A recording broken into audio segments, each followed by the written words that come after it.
Jennifer Sundaraj, Kulandi Bambedi, Supaul குடும்பம் திருமணம் Francis Selvaraj குடும்பத்தினர் நன்றிபடியாகவும் சகாயராஜ் குடும்பம் நன்றிபடியாகவும் மரிய ரோஸ் குடும்பம் நன்றிபடியாகவும் நம்மளுடைய விண்ணப்பங்களை ஒன்றிணைந்து கொடுப்போம். இறைவன் நற்சுகத்தினால் நல்வரங்களால் நம்மை பாதுகாத்து வழிநடத்துவாராக. இந்த தூங்கிய மரணங்களை நாம் கொடுக்க தடையாக இருக்கிற நம்முடைய பாவங்களை வெளிப்பார்த்து மனவரத்தை மன்னிப்பு கேட்போம்.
எங்கள் நாட்டில் எண்ணற்ற மக்களை உம்பால் ஏற்றுக்கொண்டீரே.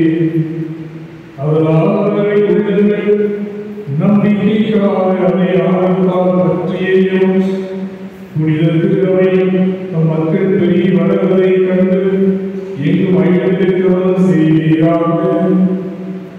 உமோடு ஆட்சி செய்கிறார்கள். உம் திருமணமாய் இயேசு கிறிஸ்து வழியாக உம்மை வருகின்றோம்.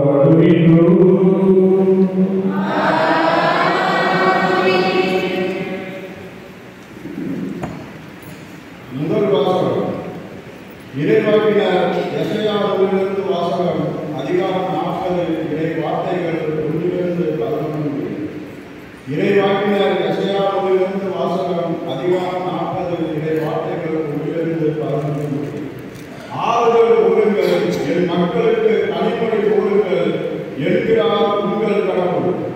எருசலேமிடம் இனிமையாய் பேசி உரத்த குரலில் அவளுக்கு சொல்லுங்கள், அவள் போராட்டம் நின்றுவிட்டது, அவள் குற்றம் மன்னிக்கப்பட்டது, அவள் தன் பாவங்கள் அனைத்திற்காகவும் ஆண்டவர் கையில் 2 மடங்கு தண்டனை பெற்றுவிட்டார். குரல்களை ஒன்று முழங்குகிறது, பாலை நிலத்தில் ஆண்டவருக்காக வழியை ஆயத்தமாக்குங்கள், பள்ளத்தாக்கில் நம் கடவுளுக்காக நெடுஞ்சாலை ஒன்றை சீராக்குங்கள். பள்ளத்தாக்கு எல்லாம் நிரப்பப்படும், மலை ஒன்று யாவும் தாழ்த்தப்படும், கோலமானது நேராக்கப்படும், கரடு முரடானவை சமதளமாக்கப்படும், ஆண்டவரின் மாட்சி வெளிப்படுத்தப்படும். மானிடர் அனைவரும் ஒருங்கே இதை காண்க, ஆண்டவர் தாமே இதை மொழிந்தார். உரக்க கூறு என்கிறது ஒரு குரல், எதை நாம் உரக்க கூற வேண்டும் என்று. மானிடர் அனைவரும் புள்ளியாக, அவர்களின் மேன்மை வயல்வெளி பூவே, ஆண்டவரின் ஆவி இறங்கி வரவே, புல் உலர்ந்து போகும், பூ பதங்கிவிடும், உண்மையில் மானிடர் புள்ளியாவே. நம் ஆண்டவரின் வார்த்தையோ என்றென்றும் நிலைத்திருக்கும். சீயோனின் நற்செய்தி தருபவரே, உயர் மலையே நின்று கொள். எருசலேமே, நற்செய்தி உரைப்பவரே, உன் குரலோடு எழுப்பு, அஞ்சாதே, இதோ உன் கடவுள் என்று யூதா நகர்களிடம் முழங்கு. இதோ என் தலைவராகிய ஆண்டவர் ஆற்றலுடன் வருகிறார். அவர் ஆற்றலோடு ஆட்சி புரிய இருக்கிறார். அவர் தம் வெற்றி பரிசை தம்முடன் எடுத்து வருகிறார். அவர் வென்றவை அவர் முன் செல்கின்றன. ஆயனை போல் தம் மந்தையை அவர் மேய்ப்பார். ஆட்டுக்குட்டிகளை தம் கையால் ஒன்று சேர்ப்பார். அவற்றை தம் தோளில் தூக்கி சுமப்பார். சினையாடுகளை கவனத்துடன் நடத்தி செல்வார். ஆண்டவரின் அருள்வாக்கு.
அந்த குருவானவர் எப்படி தன்னுடைய குருத்துவ பணியை அவர் மேற்கொண்டார்.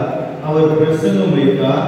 அதைத் தொடர்ந்து அவருடைய மக்கள் அவருடைய வார்த்தையை உணர்ந்து மனம் மாறி பாவ மன்னிப்பு பெற்று அவர்கள் நல்ல வாழ்க்கையை அவர் மேற்கொண்டார்கள். அது ஒரு அற்புதமான ஒரு சிந்தனையை நமக்கு வழங்கினார். அவருடைய வாழ்க்கையை நாம் பார்த்தோம். பல நேரங்களிலும் அவர் மிகவும் மேன்மையாக நடந்து கொண்டார். அது மனித தன்மையில் ஒருவர் மேன்மையாக நடந்து கொள்ள முடியும், உண்மையாக நடந்து கொள்ள முடியும், பாசத்தோடும் பரிவோடும் அவருடைய வாழ்வை நலமாக்கிக் கொள்ள முடியும் என்று சொன்னால், அப்போ நம்முடைய பில்லா ஃபாதர் அழகா அந்த பணிகளை செய்து கொண்டிருப்பது, பில்லா ஃபாதர்ஸ் எல்லாம் செய்யும்போது இன்று நாம் தூய சபையாருடைய நினைவாக நாம் ஓடோடி வந்திருக்கின்றோம். நம்முடைய இந்திய திருநாட்டிலே கடைக்கோடியில் இருந்து நாம் வருகின்றோம். இந்திய தாய் திருநாட்டினுடைய தலைநகரத்திலிருந்து நம்முடைய பல பகுதிகளிலிருந்து தூய சபைகளை காண வரும்பொழுது இன்றைக்கு ஆண்டுடைய வார்த்தை சொல்வது போல மேடுகள், பள்ளங்கள், குன்றுகள் எல்லாம் சமமாக்கப்படும். எல்லாருக்கும் நிறைவான ஒரு மன அமைதி, சமாதானம், எல்லோருக்கும் மகிழ்ச்சி, எல்லோரும் ஒன்றாய் வாழக்கூடிய ஒரு நிலை வேண்டும் என்று சொல்லுங்கள். அப்படியானால் சபைகளுடைய வாழ்வை நாம் கொண்டு நாளிலே நாம் சிறப்பாக அவரை உற்று நோக்கி பார்க்கிறோம். அந்த உடல் அழியாமல் இருக்கிறதா? உண்மையா? அப்படி இருக்கக்கூடுமா? வாய்ப்பில்லையே என்று சொல்லி பார்க்கிறோம். இந்த ஒரு கருத்தை மட்டும் நான் உங்களுக்கு சொல்கிறேன். அந்த உடல் அழிவுக்குரியது. உடல் இறந்துவிட்டால் நாற்றம் எடுக்கும். உடல் இறந்துவிட்டால் அதோடு எல்லாம் முடிந்தது என்று சொல்லிதான் நாம் நினைத்திருக்கிறோம். அதுதான் வரலாற்றிலே உண்மை. ஆனால் இந்த உடல் இன்றும் இயேசுவுக்கு சாட்சியாக இருக்கிறது என்று சொன்னார். இயேசு கிறிஸ்துவின் நற்செய்தியில் பார்த்த போல ஒரு ஆடு கூட தவறிவிடக்கூடாது. 100 ஆடுகள் ஒன்றே ஒன்று தொலைந்து விட்டால் 99 ஆடுகளையும் பாடுகளில் விட்டால் ஒரு ஆட்டை தேடி. அப்படிப்பட்ட கடவுள் நம்முள் ஒருவரும் அழிந்து போகாமல் இருக்க முடியாது. நம்முடைய ஒவ்வொருடைய உடலும் அழிந்து போகாமல் இருக்க முடியாது. உடலுக்கு அவ்வளவு மதிப்பான். இந்த மனிதனுக்கு அவ்வளவு மேன்மையா ஆண்டவர் கொடுத்தாரா? ஆண்டவர் மனிதரை தமது மாட்சியிலும் மேன்மையிலும் பங்கு கொள்ள அவர் விரும்பினார். அந்த மனிதருக்கு அந்த உடலை கொடுத்த ஆண்டவர் அந்த உடலை தானும் எடுத்து இந்த பூமியிலே மனிதராக பிறந்தார். அந்த விழாவதான் கொண்டாடுறாங்க, தயாரிச்சிருக்கிறோம். திருவருகை காலம், இயேசு பிறப்பு விழா, அவர் 2ஆம் வருகைக்காக நாம் தயாரித்து கொண்டிருக்கிறோம். அப்படின்னா அதை நோக்கி நாம் ஒரு பயணத்துல ஒரு மேன்மையான காரியம் செய்ய போகிறோம். இயேசு மனித உடல் எடுத்தார், அதை நாம் நம்புகிறோம். ஆக எவர் ஒருவர் இயேசு கிறிஸ்து மீது நம்பிக்கை வைக்கிறாரோ அவர் அழிந்து போகாமல் நிலைவாழும் பொருட்டு அந்த ஒரே மகனையே அழிக்கும் அளவுக்கு கடவுள் இந்த உலகில் அன்பு கூர்ந்தார். யோவான் 3:16 சொன்னபடி, யோவான் 3:16 சொன்னபடி நம்முடைய ஒரே பேரான மகனை கையளிக்கும் அளவுக்கு கடவுள் இந்த உலகின் மேல் அன்பு கூர்ந்தார். யாரெல்லாம் இயேசு கிறிஸ்து நம்பினார்களோ 3:16 நீங்க அதை பார்த்தீங்கன்னா படிங்க. அனைவரும் மீது நம்பிக்கை கொள்ளும் எவரும் அழியாமல் நிலைவாழ்வு பெறும் பொருட்டு அந்த மகனையே அழிக்கும் அளவுக்கு கடவுள் உலகின் மேல் அன்பு கூர்ந்தார். அந்த மகன், அந்த இயேசு கிறிஸ்து அந்த உடலை எடுத்து வந்துச்சுன்னா அந்த இயேசு கிறிஸ்து உடல் அழிந்து விட்டதா? இல்லை. அப்போ நாம இன்னொரு விழா கொண்டாடுவோம். அந்த அன்னை மரியாள், கன்னி மரியாள், அமல ஒப்புமை, தூய்மையாகவே பிறந்தவர் என்று சொல்லி அவங்க உடல் அழிந்து விட்டதா? அப்படின்னா அதுக்கு முன்னாடி ஒரு கதையை எடுத்து பார்த்தோம்னா இந்த உடலோடு விடலுக்கு எடுத்து செல்லப்பட்டவர்கள் இருக்கிறார்கள். எலியா இறைவாக்கு. அப்போ இந்த உடல் மாற்றக்கூடியதா? இந்த உடல் மாற்றம் நண்புக்குரியவர்கள் உங்களுக்கு சொல்லிக் கொடுத்திருப்பாங்க. இந்த உடல் அழிவுக்குரியது. ஒருவனுக்கு உடல் இருந்தால் அதற்கு இச்சை இருக்கும். ஆசையில் பேராசை மிக அதிகப்படியாக அளவற்ற தேவையற்ற விருப்பம் இல்லாத ஒரு ஆசை, இச்சை, அளவாக இருந்ததன் மகிழ்ச்சி. அப்போ இந்த உடல் அழிந்து விடக்கூடியது. இந்த உடல் ஒருவருக்கு இருந்தால் அவர் நன்றாக வாழ முடியாது. குழந்தையை சொல்லிக் கொடுப்பாங்க. நீங்கள் குழந்தைலாம் எதை கொடுக்கணும் அதை வச்சுக்கோங்க, யாருக்கும் கொடுக்காது. அப்படியா? குழந்தைகள் கொடுத்தால் அந்த குழந்தையை திருப்பி கொடுக்கும். ஆக உங்கள் உடலை பற்றியும் உங்களுடைய மனிதனுடைய தன்மையை பற்றியும் மற்றவர்களுக்கு தவறாக எடுத்து சொல்லியிருந்தால் இன்று திருத்திக் கொள்ளும்படியாக தூய சபையார் வழியாக இந்த பில்லாஸ் பாதருடைய இடத்திலிருந்து ஆண்டவர் பேசுகிறார். இந்த உடல் அழிவுக்குரியதல்ல, இந்த உடல் மாட்சிக்குரியது. இந்த உடலிலே ஆண்டவருக்கு மேன்மைப்படுத்தபடியாக நாம் வாழ வேண்டும். அத்தகைய ஒரு புரிதல் தான் நம்முடைய சபரியா அவரை காண ஒருவருமே. ஆகவே நம்புகிறவர்களே, நம் உடலை ஆராய்ந்து பார்ப்போம்.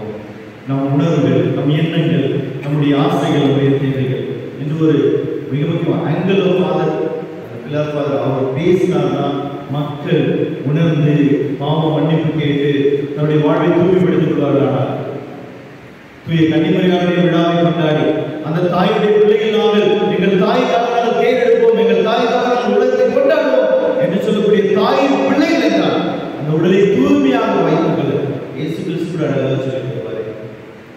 உங்கள் உடல் ஆலயம் என்று நீங்கள் அறியீர்களா?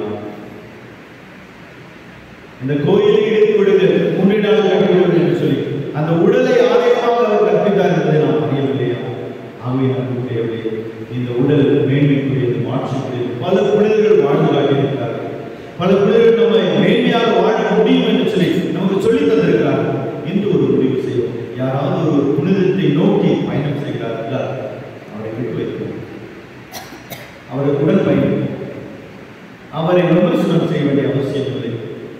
அவருக்கு உறுதுணையாக இருப்போம். பல வேளைகளில் நாம் தவறி போனால் மற்றவர்கள் அப்படியே தவற வேண்டும் என்று நினைப்போம். நாம் பாவம் செய்திருந்தால் மற்றவர்கள் அப்படி பாவம் செய்திருப்பார்களோ, இவர் இப்படியோ அவரும் அப்படித்தான் இருப்பார்கள். இந்த வேலை நமக்கு வேண்டியதில்லை. இன்று ஆண்டவர் உலகத்தில் பேசுவார்கள். உங்கள் உடலை தூய்மையாக மாட்சிமிகு ஆலயமாக கட்டி எழுப்பி அந்த உடல் ஆண்டவருடைய மாட்சியை செலுத்தக்கூடிய அந்த உலகிலே, இந்த உடலிலே ஆண்டவருடைய ஆலயத்திலே என்னாலும் எப்பொழுதும் ஓயாமல் ஆராதனையும் மகிமையும் துதியும் அந்த ஸ்தோத்திரமும் உண்டாகிறபடியாக அந்த உள்ளத்திலே எப்பொழுதும் அந்த ஜெபம் ஒலித்துக் கொண்டிருக்கட்டும். மீண்டும் ஜெப ஆண்டவராக நினைக்கிறோம். ஜெப ஆண்டவர் கொடுக்கிறார். ஜெபிக்க ஆண்டவரோடு உடல் பயணிக்க இந்த உன்னதமான முறையிலே நாம் ஜெபிக்கும் பொழுது நம்முடைய தேவைகள் உணர்வுகளோடு இந்த உள்ளத்தை தூய்மைப்படுத்தி ஆண்டவருக்கு படிப்போம். இந்த உடலை கல்வருக்குறையாக்கி விட வேண்டாம். இந்த உடலை இச்சைக்கு அடிமைப்படுத்தி விட வேண்டாம். இந்த உடலை ஆண்டவருடைய மாட்சி போக்கும்படியாக இந்த உடலிலே நேரம் ஆராதனை துதி வைக்கிறோம். இந்த உடலிலே இயேசு உடலை அழுதை உட்கொள்வோமானால் இந்த உடலிலே அவர் ஆராதிக்கப்படும் அளவுக்கு என்னுடைய வாழ்க்கையை நாம் மாற்றிக்கொள்ளும்படியாக இந்த இடத்திலே வர கேட்போம். இன்று யாரெல்லாம் நம்பிக்கையோடு சபரியாக தேடி வந்திருக்கிறோ இந்த இடத்திலே அவர் அற்புதமாய் உங்களுக்கு நலம் தருகிறார். உங்கள் குடும்பத்தில் தேவையான அந்த ஆசீர்வாதத்தை தருகிறார். திருமணத்திற்காக வந்திருப்பவர்களுக்கு அந்த திருமணத்தை, ஆசீர்வாதத்தை அந்த பிள்ளைகளுக்கு, அந்த குடும்பத்தாருக்கு கொடுத்து மகிழ்கிறார். ஒரு கடன்களை தீர வேண்டும் என்று வந்திருந்தால் அதை முழுமையாக கடனை நீக்கி விடுகிறார். அவர் உங்களை நோக்கி அவர் மகிழ்ந்து கொண்டாடுகிறார், உங்களை மேன்மைப்படுத்துகிறார், உங்கள் தேவைகளை எல்லாவற்றையும் நிறைவேற்றுகிறார். ஆகவே உற்சாகமாய் மகிழ்ச்சியாய் இன்னும் நன்றியோடு இரட்டிப்பான மகிழ்ச்சியோடு வழியிலே கொண்டு வருவார். உங்கள் அனைவரையும் நம்மோடு அழைக்கின்றேன். நாம் தொடர்ந்து என்னுடைய இடத்திலே மகிழ்ந்திருப்போம், அவரை போற்றுவோம், அவரை துதிப்போம்.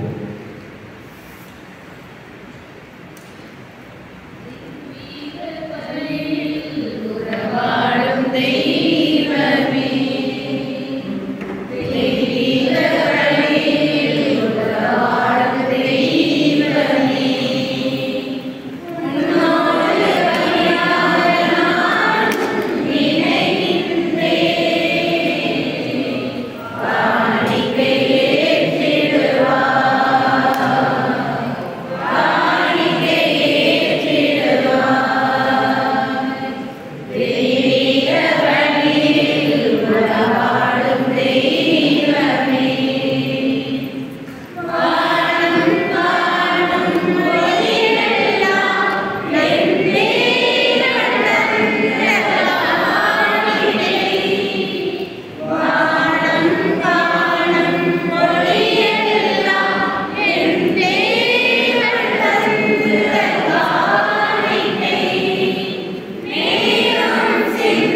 செய்வார்கள்.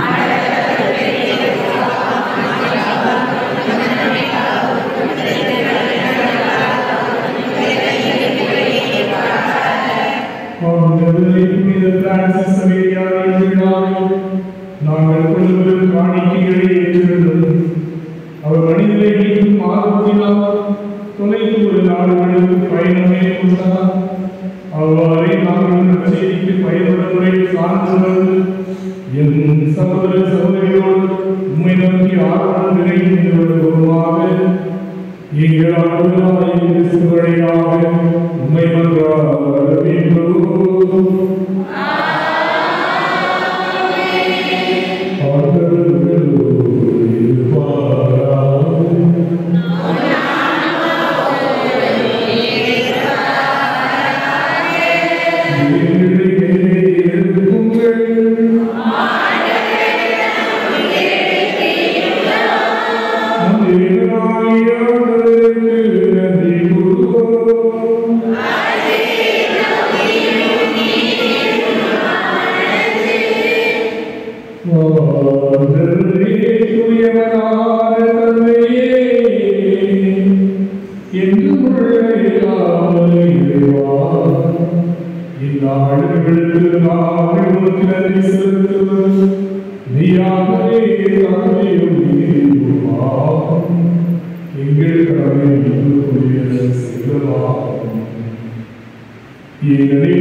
நம்பிக்கை தலைவர்கள்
நம்பிக்கையை கண்ணோக்கி முதல் திருவிழாவுக்கு கேட்ப அவர் அமைதியை ஒரு துணியில் அழைத்துள்ளார். எனக்கு வாழ்க்கை வாழ் சொல்லுகிறே ஆண்டவருடைய அருள் அனைவரோடு இருக்கிறதாக உங்களுக்கு அமைதியை வைக்கும்.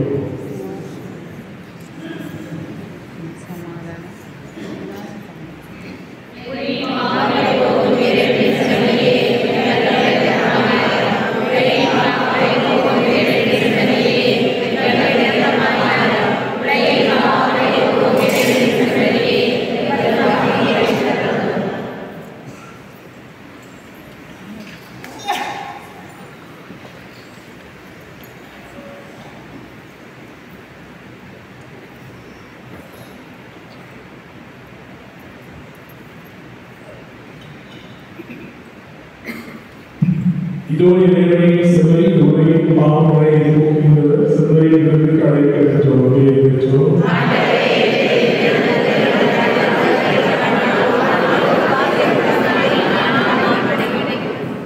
திருவள்ளுவரை பார்த்து சிலுவை வாழ்த்துவதாக.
இன்றைய நாள் நம்முடைய வாழ்வில் வரக்கூடிய பல நாட்களில் நம்முடைய இவ்வளவு நாள் வாழ்ந்திருக்கோம்.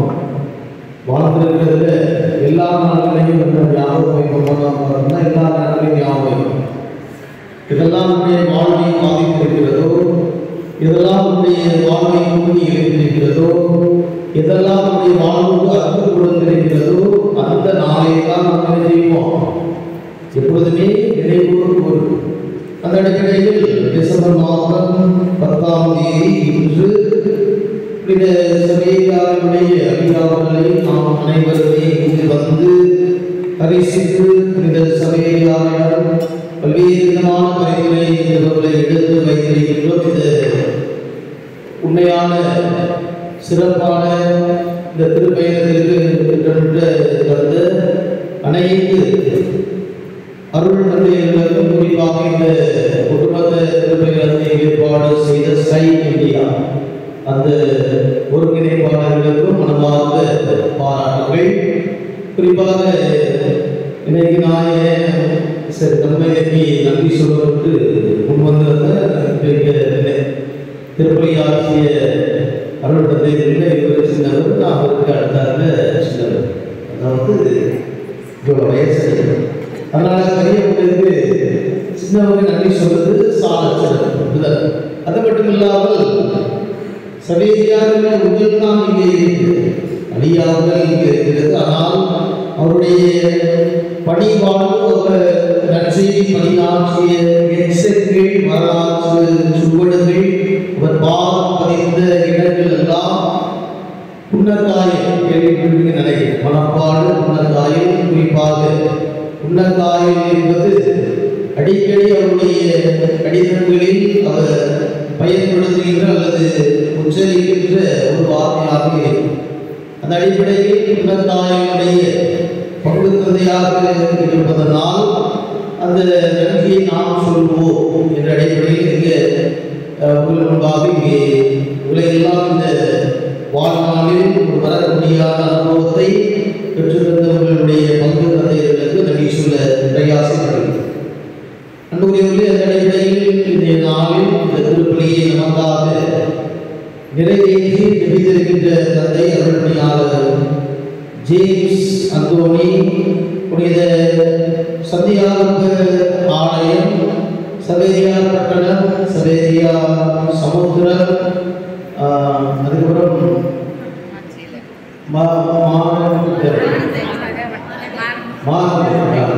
அந்த இடத்தில் இருந்து இந்த மானத்தை இறைவர்களை எல்லாம் ஒன்றுபடுத்தி இங்கே இந்த திருப்பலியை நமக்காக நிறைவேற்றி வைத்திருக்கின்றார். ஆகவே அத்தகைய தந்தை அருள்பணியாளர் ஜேம்ஸ் அந்தோனி அவர்களுக்கு என்னுடைய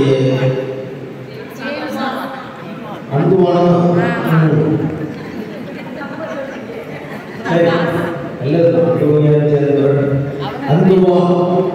அத்தகைய தந்தை அவர்களுக்கு என்னுடைய மனமாக நன்றி. யார் கரவு செய்திருக்கிறாங்க மனமாக நன்றி மட்டும் மனசில் இருக்கிறாங்க. ஒரு முக்கியமான தலைமை என்பதனால் கரவு செய்ய. அதே போல இந்த திருப்பலியில் மிக அருமையான ஒரு திருப்பலி முறை கொடுத்து திருப்பலி கருத்துக்களை நமக்கு இந்த திருப்பலியில் அறிவித்து தெரிவிக்கக்கூடிய அருமை அருள்பணியாளர் அருள்தாஸ் பங்கு தந்தை வெளிக்காக்கும் புனித அருளானந்த ஆலயத்தினுடைய பங்கு தந்தை அருள்பணியாளர் அருள்தாஸ் மற்றும் அங்கு இருந்து வந்திருக்கின்ற இறைவர்கள் ஒவ்வொருவருக்கும் மனமார்ந்த நன்றிகள். அதே போல நாளில் மிக அருமையான ஒரு மறைவுரையை இந்த சபையாருடைய அழியா உடலை பற்றி மிக அருமையாக விளக்கி சொல்லியிருக்கின்றார் அருள்பணியாளர் பிரான்சிஸ் பரேசிய சபை. ஆகவே அவர் லேடி ஆஃப் விக்டோரியஸ் சர்ச்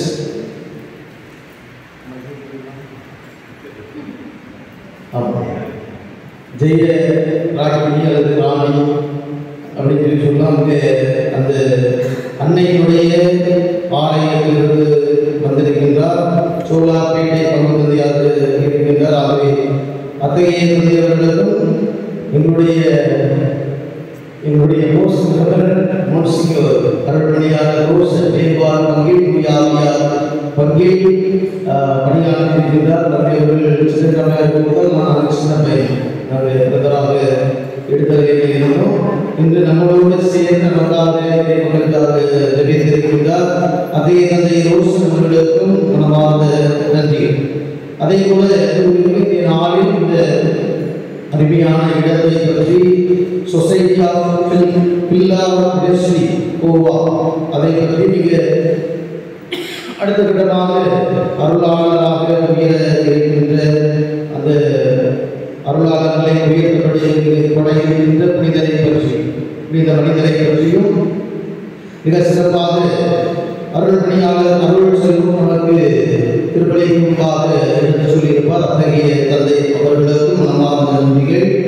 அதே போல இந்த நாளில் பல்வேறு இடங்களிலிருந்து உன்னதாயில் சவேரியா கட்டடம், அதே போல தாம்பரம், பாத்திமா சர்ச், சென்னையிலிருந்து பல்வேறு இடங்களிலிருந்து வந்திருக்கின்ற அனைத்து இறை மக்களுக்கும் நீங்கள் எந்த காரியத்திற்காக வந்தீர்களோ அந்த காரியங்களை கண்டிப்பாக இறைவன் நிறைவேற்றி தருவார். அவை உங்களுக்கும் மனமார்ந்த நன்றிகள். இந்த திருப்பலிகளோடு இணைந்து பல உதவிகளை செய்து வருகின்ற என்னுடைய அருமை தம்பி, என்னுடைய உதவி பங்கு தந்தை அருள்படியாளர் அங்கோலி சந்திரா விவேக் அவர்களுக்கும், அருள் சகோதரர் செல்வா ராயர் அவர்களுக்கும் மனமார்ந்த நன்றி. நம்முடைய இந்த தருணத்தில் நீங்கள் எல்லாருமே ஐயா உங்களை பாடுபடுத்திருக்கிறீங்க. உங்களுக்கு இன்னொரு கூடுதலாக ஒரு செய்தி, முன்னக்காயில் புனித சவேரியாருடைய ஒட்டி வதிந்த இடம் என்று ஒன்று இருக்கிறது. புனித சவேரியார் அதிகமான மக்களுக்கு திருமுழுக்கு கொடுத்த இடம் இருக்கின்றது. புனித சவேரியார் அடிக்கடி திருப்பலி ஆற்றிய இடம் முன்னக்காயில் இருக்கிறது.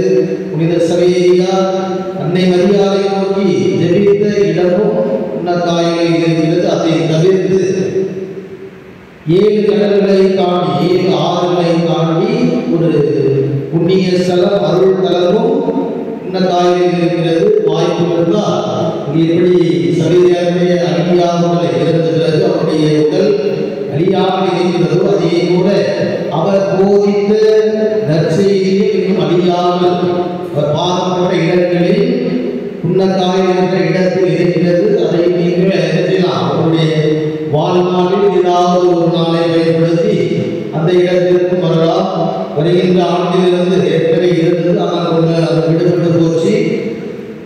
வருகிற ஆண்டுகளில் ஒவ்வொரு மாதத்தின் முதல் விழாவும் இந்த சவேரியார் அருள் தலத்தில் நல்ல ஒரு நவநாள் திருப்பலியானது நண்பர்கள் 11 மணிக்கு நடைபெறுகிறது. அதை தவிர்த்து இப்பொழுது பல இடங்களிலும் மக்கள் வருகிறார்கள். ராஜகிரி மாதாவுடைய ஆணையம் நெருங்கி கொண்டிருக்கிறது. அடுத்த வருஷம் ஆகவே எந்த பக்கமாக மத்தியான பாதம் கோழியாக இருந்த பாதம் இந்த பாதத்தை அவரோட முன்னேறதுக்கு ஏதாவது அன்பு மொழிகளை சொல்லிட்டு போகிறது. இந்த பக்கம் பார்த்தீங்கன்னா கண்டிப்பாக வாங்க. உங்கள் அனைவருக்கும் நன்றி.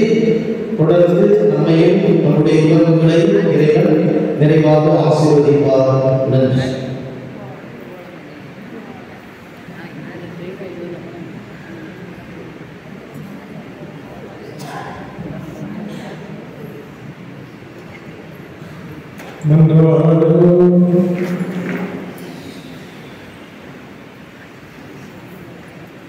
இறைவா, புனித பிரான்சிஸ் சவேரியார் மனிதரை மீண்டும் ஆர்வத்தால் பற்றியறியலானார். நாங்கள் உட்குத்தைக்கு திருவுடலை ஆக்கலாம், எங்களுடன் திருவாழ்வத்தை பற்றியறிய செய்தோம். அதனால் எங்கள் அழைத்ததற்கு ஏற்றமாக இன்னும் வாழ்வு உமது அறுவடையில் நன்கு ஊழிய புரிபவர்களுக்கு நீ வாக்களித்துள்ள பரிசை இப்புனிதரோடு சேர்ந்து நாங்களும் பெற்றுக் கொள்வோமாக. எங்கள் ஆண்டவராகிய கிறிஸ்து வழியாக உம்மை மன்றாடுகிறோம். ஆண்டவரோடு இருப்பாராக.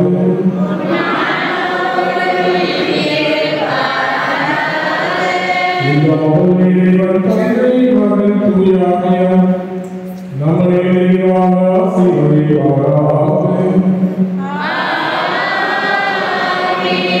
நற்செய்தி சாட்சியாக வாழ சென்று வாருங்கள் என்று வருகிறேன்.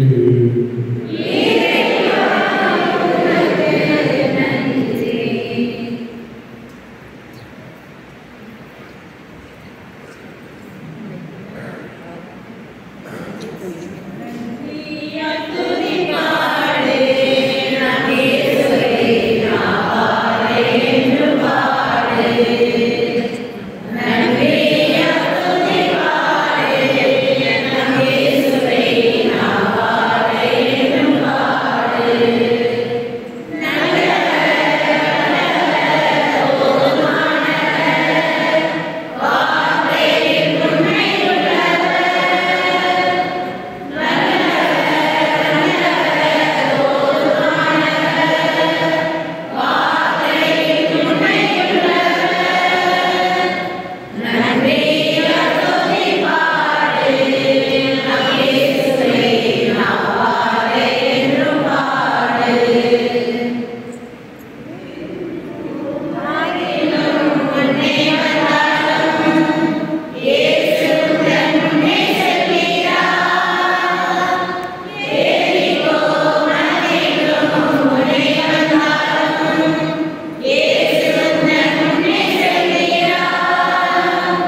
அன்புக்குரியவர்களே, குறிப்பாக ஒவ்வொரு பங்கிலும் இருந்து வந்திருக்கின்ற ஒவ்வொரு பங்காக அங்கே சென்று ஒரு புகைப்படம் எடுப்பார்கள். அதை கலந்துமாறு கேட்டுக்கொள்கிறேன்.